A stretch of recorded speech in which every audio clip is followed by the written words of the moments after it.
ಏಯ್, ಸಾಕು ಕಂಡಿದ್ದೀನಿ ನಿನ್ನ ಪೌರುಷನ. ಉತ್ತರ ಕುಮಾರ, ನಿನ್ನ ಹತ್ರ ಹಣ, ಆಸ್ತಿ, ಅಧಿಕಾರ ಇದ್ದಾಗಲೇ ನೀನೇನು ಮಾಡ್ಕೊಳಕ್ಕಾಗಲಿಲ್ಲ. ಈಗೇನೋ ಮಾಡ್ತೀಯಾ?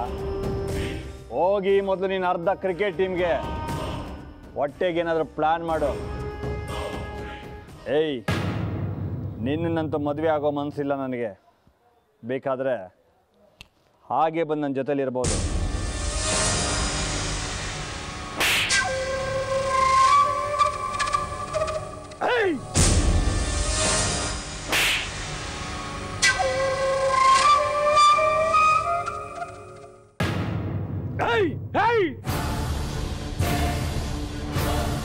ಇನ್ನೊಂದು ಶಬ್ದ ಆಚೆ ಬಂದ್ರೆ ಹಲ್ಲು ದೂಸ್ಬಿಡ್ತೀನಿ.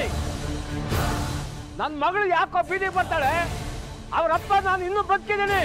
ನೋಡಿ ವೆಂಕಟೇಶ್ ಅವರೇ, ಈ ವಿಷಯದಿಂದ ನೀವು ಸ್ವಲ್ಪ ದೂರ ಇರಿ. ಇಲ್ಲ ಅಂದ್ರೆ ಏನೋ ಮಾಡ್ತೀಯಾ? ನೀನು ಮಾಡಿದ್ದನ್ನು ಸಹಿಸ್ಕೊಂಡಿರೋಕ್ಕೆ ನೀನೇನು ದೊಡ್ಡ ಪಾಳಗಾರನ?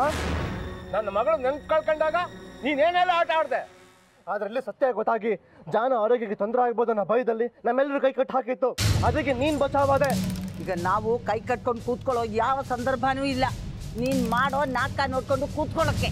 ಇನ್ನೊಂದು ಸಲ ನನ್ನ ಮಗಳ ತಂಟೆಗಾಗ್ಲಿ, ನಮ್ಮ ಮಳಿಯಂದ್ರ ಫ್ಯಾಮಿಲಿ ತಂಟೆಗಾಗ್ಲಿ ಬಂದ್ರೆ ನಾನು ಸುಮ್ಮನಿರಲ್ಲ.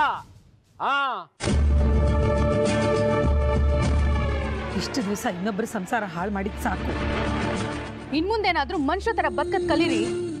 ವಯಸ್ಸಿಗೆ ತಕ್ಕ ಹಾಗೆ ನಡ್ಕೊಳ್ಳಿ. ಹೋಗಿ. ಏನು ಮುಖ ನೋಡ್ತಿದ್ಯಾ? ಹೇಳೋದು ಕೇಳಿಸಲ್ವಾ? ಹೋಗೋ.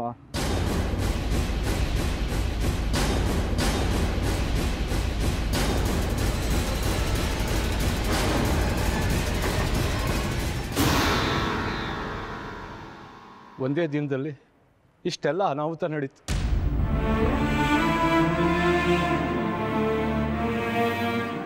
ನಿಮ್ಮ ಮಗನಿಗೆ ಸ್ವಲ್ಪನಾದ್ರೂ ಮಾನವೀಯತೆ ಬೇಡವಾ? ಈಗ ಹುಟ್ಟು ಬಟ್ಟೆಲ್ಲೇ ಹೊರಗಡೆ ಹಾಕಿದ್ದಾನಲ್ಲ.